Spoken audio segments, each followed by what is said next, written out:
சூரிய கிரகண பயிற்சியால் கன்னி ராசிக்காரரோட ராசி பலன் எப்படி இருக்குன்னு சொல்லி பார்க்கலாம். கன்னி ராசிக்காரர்களுக்கு லக்ன சார்ந்தவர்கள் மிகுந்த பொறுமை காப்பது மிகவும் நல்லது.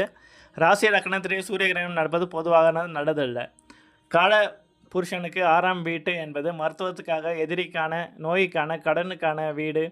சூரியன் சந்திரன் கேது இணைவது பொதுவாகவே பாதிப்புகளை கொடுக்கும். தலைவலி, திடீரென கண் உபாதை, கண்ணாடி போடுவது, கண்ணாடி உடைவது, முகம் பார்க்கும் கண்ணாடி உடைவது போன்ற பாதிப்புகள் ஏற்படும். சிலருக்கு எலும்புகளில் பாதிப்பு வருவதற்கான வாய்ப்புள்ளது. சிறு சிறு விபத்துகள் ஏற்படும். அப்பாவுக்கும் உங்களுக்கும் சிறு சிறு கருத்து வேறுபாடு ஏற்படுவதற்கான வாய்ப்புள்ளது. தலை முழுவதும் நீர் கோர்த்திருந்தால் தலைவலி பாதிப்பு ஏற்படும். ஆரோக்கியத்தில் மிகுந்த கவனம் செலுத்துவது நல்லது. அப்பா மற்றும் பிள்ளைகளின் ஆரோக்கியத்தில் கவனமாக இருக்க வேண்டும்.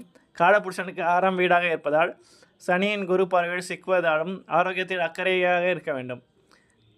தேவையில்லாத சர்ச்சைகள், கருத்து வேறுபாடுகளில் சிக்குவதை தவிர்ப்பது நல்லது. இசையமைப்பாளர்கள், கலைஞர்கள் பெரிய பாதிப்புகள் வரக்கூடிய காலகட்டம் என்பதால் எச்சரிக்கையாக இருப்பது நல்லது. அரசியலில், அரசு துறையில் இருப்பவர்கள் அரசு ஊழியர்கள் கவனமாக இருக்க வேண்டும். வேலையை விடக்கூடிய சூழ்நிலை, பெரிய பாதிப்பு, மற்றவங்களை செய்த குற்றத்துக்கு மாட்டும் வாய்ப்புள்ளதாக கவனமாக இருக்க வேண்டும்.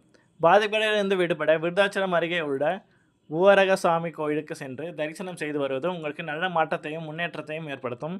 அங்குள்ள வேத விற்பனையாளருக்கு, பிராமணருக்கு செம்பு பாத்திரம், கோதுமை, வெல்லம் தட்சணை வைத்து தானமாக கொடுப்பது உங்கள் வாழ்வின் அற்புதமான மாற்றத்தை ஏற்படுத்தும். நன்றி.